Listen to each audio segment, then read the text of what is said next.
Welcome to Simplify. It's just me, Caitlin, today, and I'm going to make the intro a quickie so that we can get right into the conversation. All right, to set the scene, first, think about this. Depending on your age and where you are in your work life right now, you might go through 20 to 30 job changes before you retire. Let that sink in. Can you imagine it? I barely could, but today's guest, Michelle Weise, can. So Michelle knows a lot about what goes into a life's work, by which I mean how to think about what we do in order to advance or change or evolve our skills and continue to have viable careers well into the future. She's a consultant and a researcher who does a lot of thinking about the future of work and learning. And as such, she has written a book that's called Long Life Learning, Preparing for Jobs That Don't Even Exist Yet. Especially as we start to incorporate AI into our daily work and how we use it transforms us and our output, this book is really useful and important. And the conversation you'll hear today is a great teaser. Over the course of the interview, Michelle gets us comfortable with the idea that we will have to shift and adapt in the future. But there are things that we can do now to prepare for exactly that. She will share 5 principles for learning and work of the future, offer some ideas on how we can use AI to surface our hidden credentials, and also talk about what it means to become a skills translator. What I want you to listen out for is the word reflection and why it's the killer human skill. And we'll talk more about that in the bookend. So let's get into it.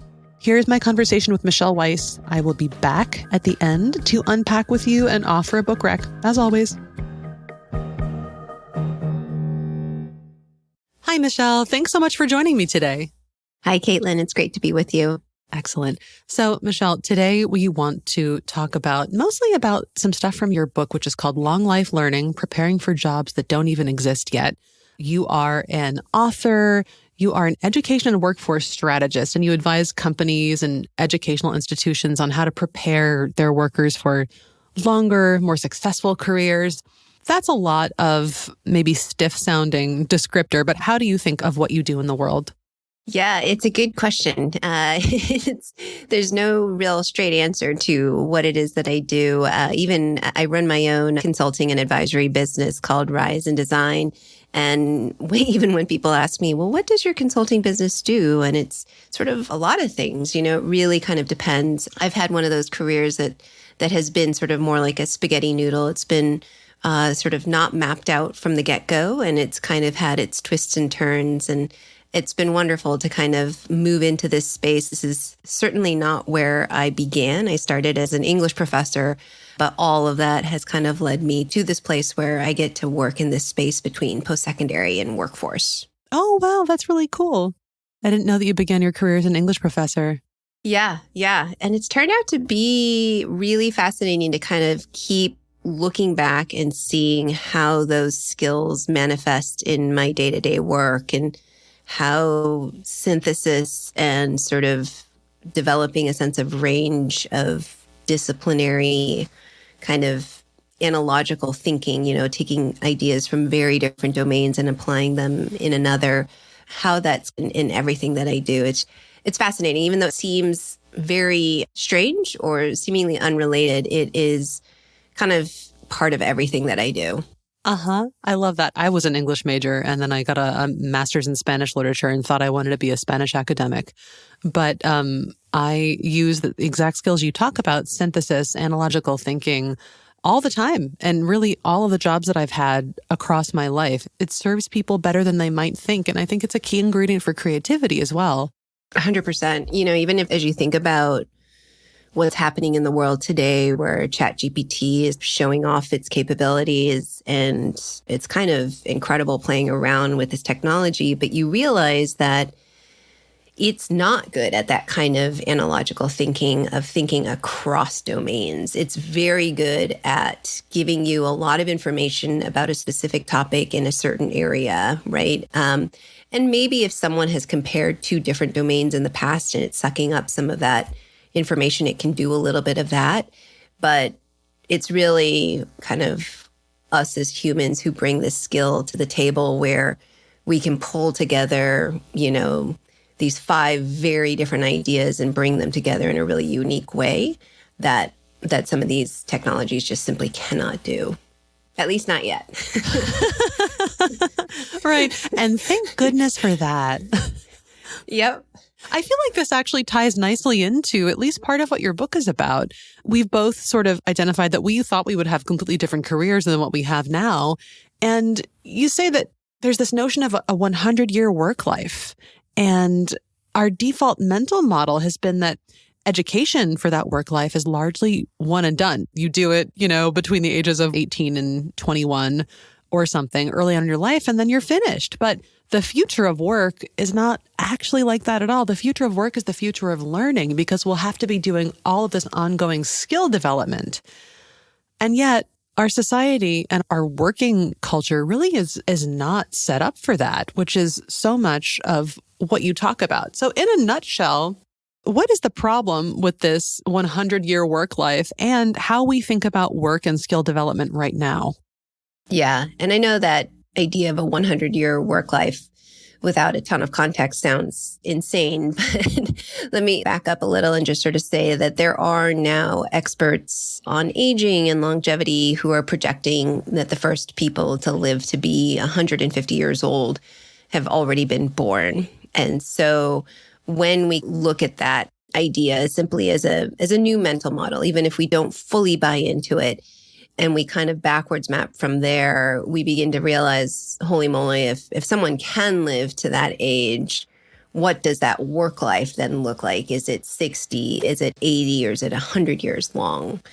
And what is striking is that it's not as unfathomable as we might imagine, simply because if you look at today's workforce, you see that people who are 55 and older are staying in the workforce far longer than they had expected to. And so we are already dealing with how we contend with even just a slightly longer lifespan and what that means. What's also fascinating is I think we assume that, our baby boomer generation, as an example, is the generation that, went through mostly one or two careers and then retired, right? They did their education, they worked for sort of family sustaining wages, and then they retired. But what we've actually seen through the data in the US, at least, is that our early baby boomers are retiring with, on average, 12 job changes by the time they retire. That's a lot. Wow, that is a lot. So then if we just it is a lot, right? It's not that kind of gold watch generation of, they worked there for 40 years and then they retired. They've been moving around as well. So for the rest of us, it's actually not that hard for us to extrapolate from there and think, okay, if we have to extend our work lives in any way, maybe that might mean 20 or 30 job changes to come. And then when we think about how hard it is just to navigate a single job change, it becomes a little daunting, right? So what in the world are we going to do to build and architect the right infrastructure for us to continuously learn and build new skills over that longer work life? Yes, exactly. So then how do you envision incorporating learning into the everyday life of an adult in and out of the workplace? Because when I think about how full an adult life is, especially if we're talking about an adult who has a family, maybe a child, maybe aging parents, how could that look?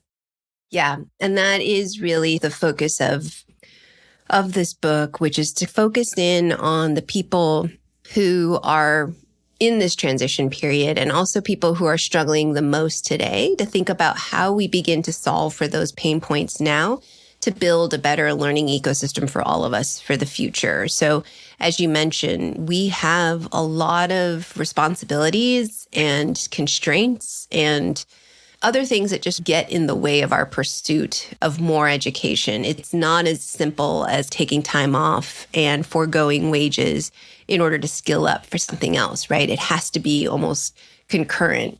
And if we kind of move away from that mindset of learn, earn, retire to learn, earn, learn, earn, learn, earn, or basically doing both at the same time, what does that look like in terms of shifting our systems to really meet the needs of working learners? Because we're all, no matter who we are today, no matter how many degrees we might have, or whether we have a fulfilling job today, we will likely confront this future in which we do have to shift and adapt. And so what does that then look like to actually get into that sort of ongoing skill development. And so the research that I've done is looking at the ways in which our systems are ill-equipped right now to sort of pivot to the needs of more and more adult learners. But this is really going to be the onus of both employers and higher ed institutions to think about how they flex some of what they have right now to meet the needs of adult learners. And that means to be more flexible, more convenient, more understanding of skills that exist because people have been working and building new skills that just simply haven't been credentialed. So how do we begin to assess and surface some of those skill sets so people don't have to kind of do a giant bundled certificate, but can get precisely the skills they need to advance? And all of that requires really like a whole new mindset shift for our higher ed institutions, which are far more geared toward that 18 to 24-year-old population. And for our employers, it really also means a huge shift in how we think about on-the-job training. Today, we've had serious disinvestment over the last 4 decades in on-the-job training. And that really does have to change, where we have to figure out ways in the flow of work for people to gain and build new skills for those emerging jobs of the future. I think we're already beginning to see that the labor market is tight. It's hard to find new talent or the right talent. So it's best to look internally or inward in the company and begin to better understand what skills do my people bring to the table and how can I mold a good percentage of them into these jobs for the future. And that both of those, for both higher ed institutions, for employers, that shift is dramatic in terms of the changes that need to occur and the change management that needs to occur on the human side. But this is the way we get toward that future in which we can imagine continuous returns to learning. And so that's what really the book goes into, is all the ways in which we can begin to unlock through innovation these different ways of acquiring new skills, especially for older adult learners. Something that you said a moment ago really intrigued me. You said that people have been acquiring skills on the job, sort of little by little, but never really get credentialed for them because it's kind of hard to quantify. What would it look like to be able to start acknowledging and dignifying those skills that people acquire over years on the job? Would that mean going and taking an aptitude test and becoming re-credentialed for something? How do you envision that working? Yeah, it's a really good question. So some of this is already beginning to happen in terms of some AI-powered platforms that are really trying to surface skills for folks in a way that just helps us begin to envision better pathways for ourselves. So when we talk about our own skills, we tend to talk about them in a certain way. And what AI can do is sort of say, hey, did you know that other people who have served as a barista have these types of skills or competencies? Do you have any of them? And so it brings up a list that maybe I never sort of thought of, but I could say, oh yeah, I do have customer service skills. I do know how to manage a budget. I do know how to do X, Y, or Z. And so it begins to fill out a fuller profile of yourself because you realize, oh yeah, I have been building all these skills. I just didn't realize that those were something maybe that were important from the perspective of a future employer. So it begins to do a little bit of that. So these are what we would think of as our own hidden credentials, right? These are the credentials that we've been building all along, even as caregivers, as mothers and fathers, right? As folks who are taking care of kids with special needs or our parents who are suffering from Alzheimer's. We're developing very specific and important skills for the future workplace, but we just have no ways of really surfacing them and articulating them. So that's step one.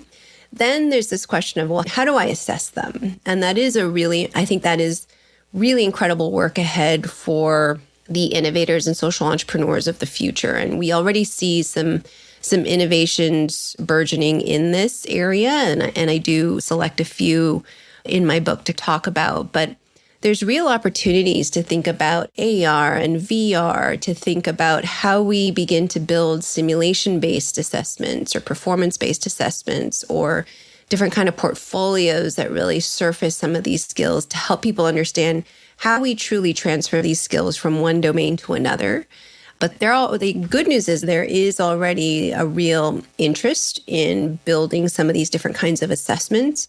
What is hard right now is that there's very little basic learning science around some of these most critical human skills that truly are transferable across domains, but we have very few ways of codifying them. So if we think about being a really good communicator or critical thinker or team player, right, or team leader, we know how important those skills are, but we haven't actually channeled a lot of scientific effort around how we begin to better understand and assess those skills. But now we're sort of seeing a shift toward these areas because we're realizing, because we can't name all these jobs that are going to exist in the future, we need to figure out better ways of helping our workforce be more resilient and be able to adapt their current skills into those new jobs of the future that we can't yet project. And so this is really, really exciting work, but it's important for us to kind of think about how do we begin to first surface and articulate some of those existing skills? And then how do we begin to kind of also prove that we have those skills for the work ahead? That's so interesting. That just touched a place in my brain. Do you know about holacracy? It was really very buzzy about 8 years ago. And it's still pretty cool. It's a way of distributing authority across an organization so that nobody really has a job title, but they do have a role or many roles that they fulfill, plus accountabilities in each of those roles. And this is actually the way that Blinkist was run when we first started.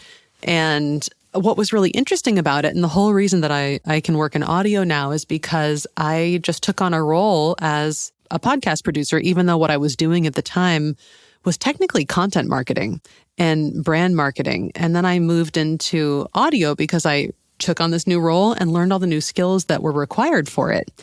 And not a lot of organizations work in that way, in a truly holacratic, give it a whirl if you have a talent for it kind of way. But if there were more fluidity in organizations, then it might already be affording for more of these skills development that people could need in the future.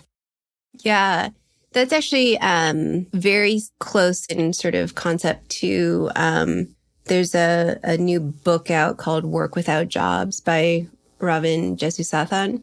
And he talks about how for the future of work, we really need to shift to a new work operating system versus that kind of one-to-one relationship between a person and a position. So exactly what you're saying, like rather than thinking about titles and positions and that person being sort of pigeonholed that way, it's really about like, how do you deconstruct the work into various types of tasks that can be unbundled and reconstructed so that different workers can kind of attack different parts of the problem.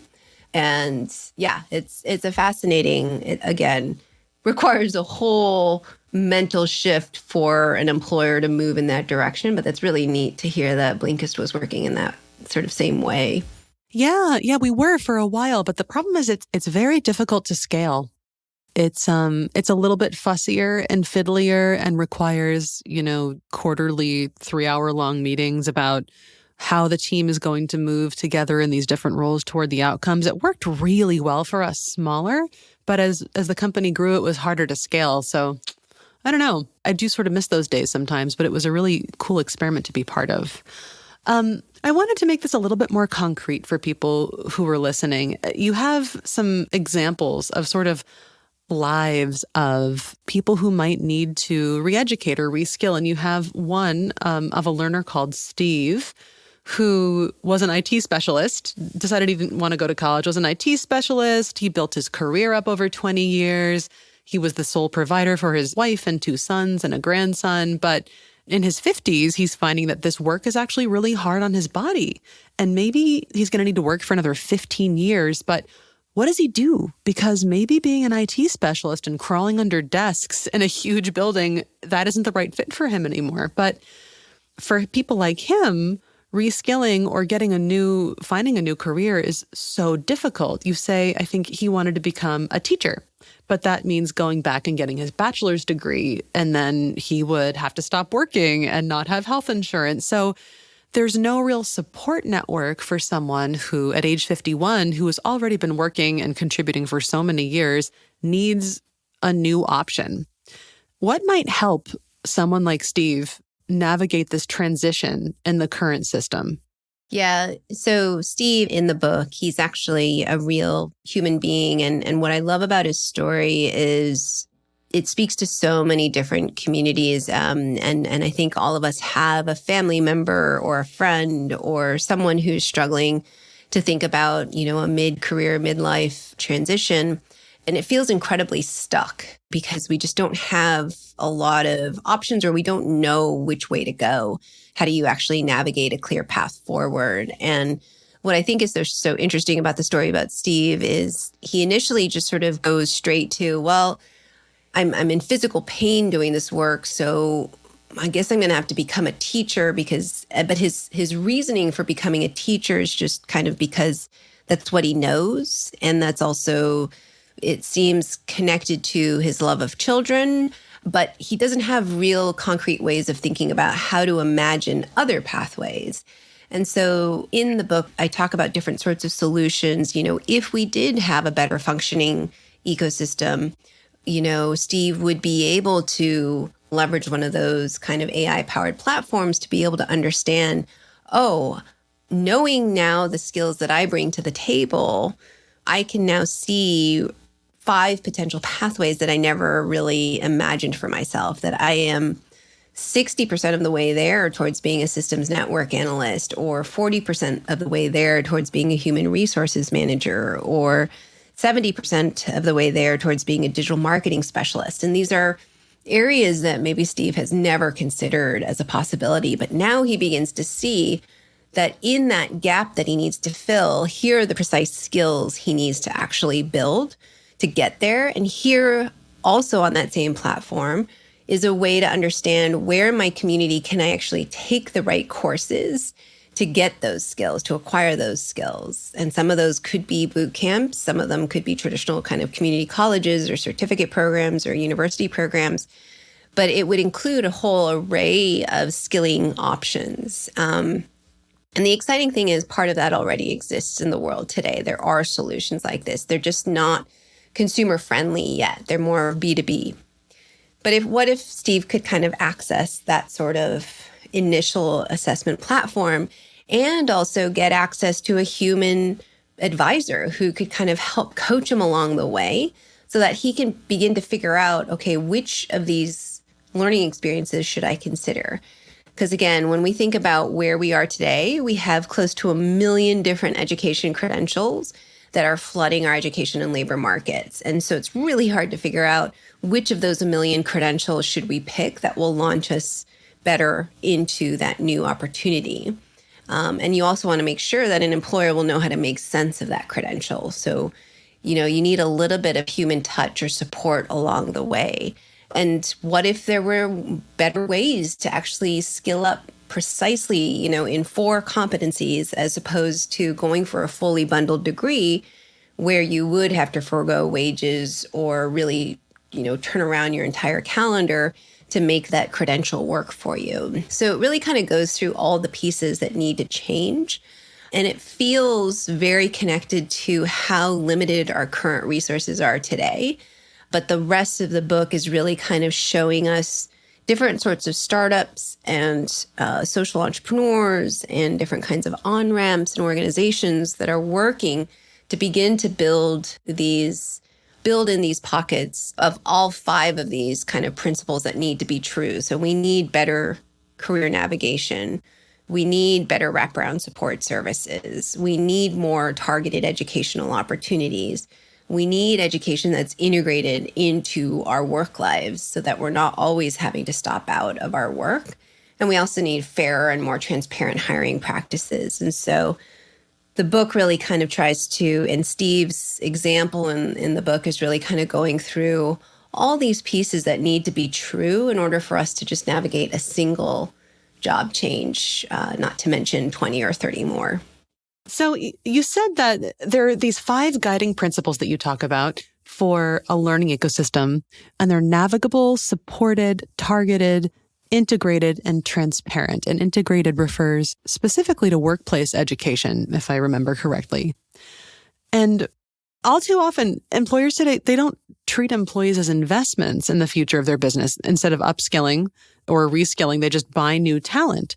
What would an effective integrated education program look like in, say, a big organization?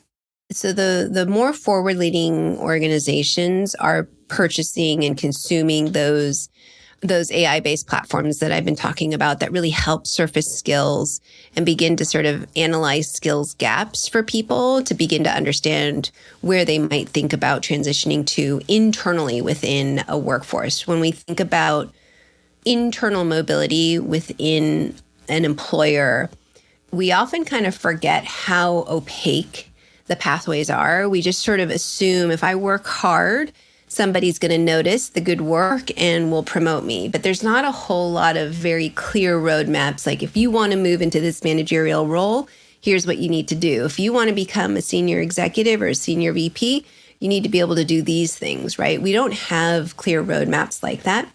And so some of the bigger enterprise companies are beginning to realize, because they can't just go out and buy talent like they used to be able to, which really was kind of that Hunger Games approach to talent development. It's just let me buy it. I'm not going to build it internally.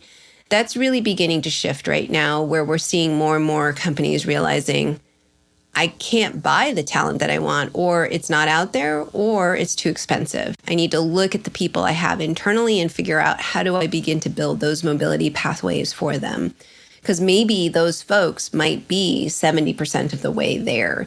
In a really, really interesting kind of concrete example of this, one of the AI platforms that I feature went into a Fortune 500 company, and the company had just laid off like 3,000 workers because they have a whole new strategic plan.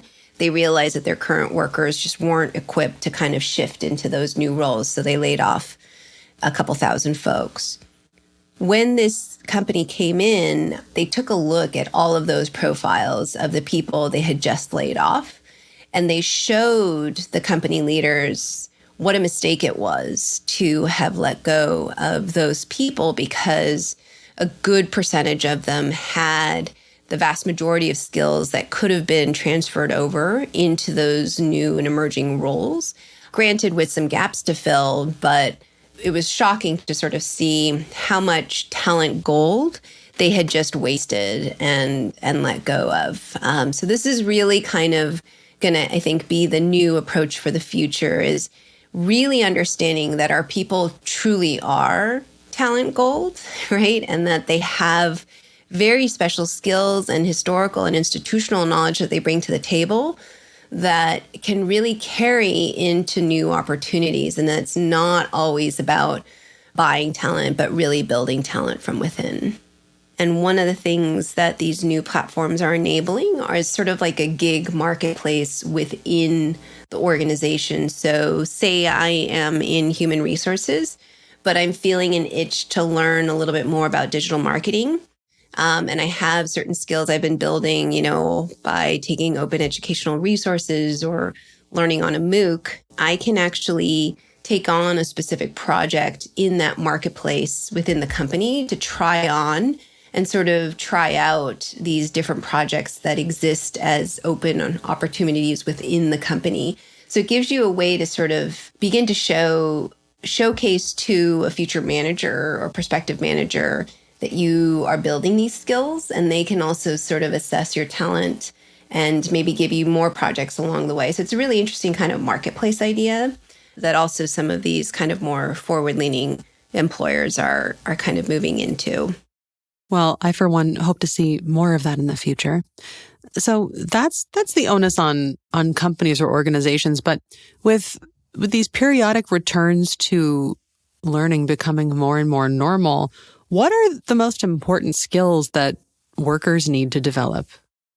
It's really kind of a mixture of both human and technical skills. So by human skills, what I mean is the skills that we wouldn't necessarily want a robot or a computer to do. There are certainly skills that those machines can do more flawlessly than we can.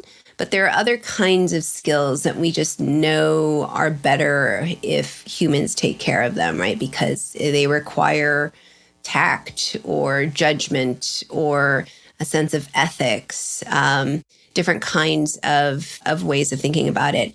And it's important to understand that human skills give us a competitive edge on these machines, but they also require deep practice from us. Just because they're human skills doesn't mean they're innate within all humans. I think we have all dealt with people who lack certain kinds of human skills. And it's very obvious, right? When someone is not great at communicating or is not good at understanding social cues or doesn't have a lot of self-awareness. And these skills that really revolve around adaptability, collaboration, mediating challenging situations, they require practice. And so it's really important to reflect every day in our work to understand what are these skills that I am developing and that I have been developing over my lifetime, because this is kind of right now what exists as our way of practicing these skills, of understanding how we're building our strengths and patience and empathy, and how that ultimately then helps us, design better products because we have empathy for the people we are serving, our consumers that we are thinking about, or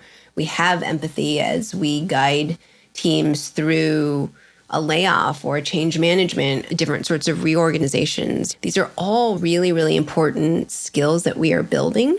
And it's important to reflect on them because in the future, you're going to have to translate them to a future employer. You're going to have to say, here are the skills that I bring to the table, and here's the evidence to show, that I've been building these skills. And here's how it's going to actually benefit you as my future employer, because I'm going to be able to do X, Y, and Z when we're working on these storytelling opportunities, or when we're dealing with this kind of crisis management or succession planning. I can do X, Y, and Z. So that's like sort of the human side, where we have to be very deliberate and intentional about understanding what skills are sort of most critical for the domain that we want to play in, and beginning to reflect on how am I beginning to build those skills. And then the technical side of things is always also going to be important. We're going to have to know enough to be able to intervene at the right times. If we're working with machine learning or AI, we have to be able to think about the right questions and understand why is the algorithm working in this way, and be able to intervene and question and interrogate at the right time. So that requires a fair amount of technical expertise. Sometimes it's going to be some just sort of shallow understanding of cloud computing or search engine optimization. Other times it's going to be real depth needed in cybersecurity to kind of get a job in those areas. And so it's not either or. It's not like you can just be a generalist and succeed.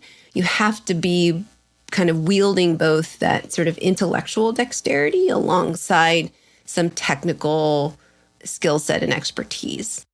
This sounds daunting. It sounds like a lot. I was just thinking, I love being a generalist. We still get to be generalists. It's just that we have to get a little bit better at articulating those skills and surfacing them and making them understandable and comprehensible to a prospective hiring manager. So it's not that you don't get to engage in these generalist activities. It's more that you have to become a little bit better of understanding the patterns of those human skills you've been building over time. So, and that can just happen easily within the form of a list. Like you can kind of go through all of your past jobs and understanding, what skills did I really learn on the job that are, either human or technical skills. And you can kind of begin to see where your skills have grown over time. And it's really just, the reason why it sounds daunting is because right now, a lot of the burden is on us as individuals to be those kinds of skills translators, because we don't have enough of these solutions out there that help an employer understand who we are and what we bring to the table. We long relied on college degrees as the way that an employer could kind of make sense of our skills. But over time, it's become sort of a useless proxy where people are very dissatisfied with understanding the quality of a person's work or, capabilities by just using that proxy. And so as we shift towards a more skills-based hiring environment, and while there aren't enough kinds of mechanisms yet to facilitate that transition, some of that burden is unfortunately on us as those job seekers. Mm-hmm. It won't always be that way. Which I think is a comfort for those to come. I just want to flag to our listeners that you just covered 2 of the 4 points in your really great TEDx talk about these 4 tips to navigate long-term career change. And the first one is highlight your human skills, which you talked about a lot. And the second is become a skills translator, which I think is so interesting, that this idea that we have to not only have these skills, we have to understand how to spin these skills into the right position for where we want to go. And then the third one, if you wouldn't mind just taking us through those last 2, because I thought this was a really great talk, is find data in discomfort. What do you mean by that? I think we've all been part of group conversations where someone brings something up and we realize we have no idea what they're talking about, right? We've heard that word before, we've heard that platform before, and now I suddenly feel a little bit ignorant and I'm nodding my head even though I don't know what people are talking about, right? I think we've all kind of been in those sorts of uncomfortable situations. And really it's about paying attention to when have we felt that way? When have we felt a little bit out of our depth? And that's a key to understanding where we might need to skill up. If we keep hearing people talk about AWS or Azure, we might want to start getting skilled up in cloud computing and understanding just some basics about what cloud services are and what they mean. Or maybe we keep getting sent Tableau visualizations and we don't really quite know how to manipulate the data. That might be, a signal that, everyone keeps sending me Tableau files. I better start learning how to do this kind of data visualization. So it's really just trying to understand, is this a signal that I should truly be paying attention to? And does this also point me in the direction to understand what skill is it that I might need to begin to develop? And if you're also, obviously we have a lot of web resources now and ways of Googling or finding out what some of these skills are. But it's also, an opportunity to kind of touch base with someone internally within the organization to ask them, hey, when you were learning about this particular platform, what did you find most helpful, right? And it can begin some of those mentoring conversations as well. So that is what I mean by finding data in discomfort. That discomfort is actually a really helpful signal for us. Mm-hmm. Feeling uncomfortable always is. It makes me think of another talk I've had on Simplify before when I was told that jealousy is a really great indicator of not that your friend has a life that makes you hate her, but what is it that you're looking for in your life that you're noticing in your friends? They're great data points. And then, okay, so that was finding data in discomfort. And then the 4th point was get picky. What did you mean there? I think we turn ourselves into kind of pretzels and not trying to position ourselves well for a prospective employer. But it's also important to remember that the employer needs to impress you. I know it can feel like an asymmetric relationship where more of the work is on us in being willing to take whatever the role may hold. But it's important to kind of take a hard look at the company that you're considering to see what kind of approach do they have to humans within the organization. I think a lot of companies love to talk about how human capital is their most important asset. But see if the proof is in the pudding, is really trying to understand, are they truly developing and building talent from within? Can you see, whether it's on LinkedIn or different kinds of platforms, do you see people within the organization rising up and moving forward? Or do these companies have really high churn rates? Because you want the company to be invested in you in a meaningful way. And today that means really kind of being picky about an employer seeing you as that long-term asset that they want to keep building and keep investing in. Because ultimately, if they do invest in you, you're going to also feel more connected to that organization because you feel like you're being valued and that you're being seen. And so that's just a really important thing to remember as you think about that next transition. Thank you. And Michelle, I could have asked you a bunch more questions, but I think that would just open a portal until another 45 minutes of discussion. So instead of doing that to either one of us, I wanted to ask you, what advice would you offer to people listening if there were just one thing you could suggest that could help them make a small change toward being just a little more future-proof than they are right now? What would that change be? That's a really, really good question. I think it's really take a moment to just reflect, because these transitions seem daunting, but once we realize, oh my goodness, through just this simple list making, I've realized that I have been building these 20 or 25 skills along the way, and I didn't even realize how valuable they could be. And even sort of begin to do a little bit of kind of one-to-one mapping of, hey, how might this skill translate into this industry or into this other industry? It will, I think, really begin to boost your confidence that you're not starting from scratch, right? That nothing is wasted. And I think it's just important to take a moment to begin that reflection process. And it's going to take a little bit of getting used to and practice, but I think it's also going to sort of boost your sense of confidence in thinking about how you begin this continuous development over a lifetime. And yeah, I would just sort of begin with a little bit of reflection. That is a great suggestion. Thank you. All right. I think that's it for today. Michelle Weise, thanks so much for taking the time today. It was such a pleasure to talk with you. Thank you so much for having me. Welcome to the bookend. But first, let's talk about reflection. This is a theme that keeps on coming up on Simplify. The importance of stopping for a moment and noticing where we are and really evaluating what's going on.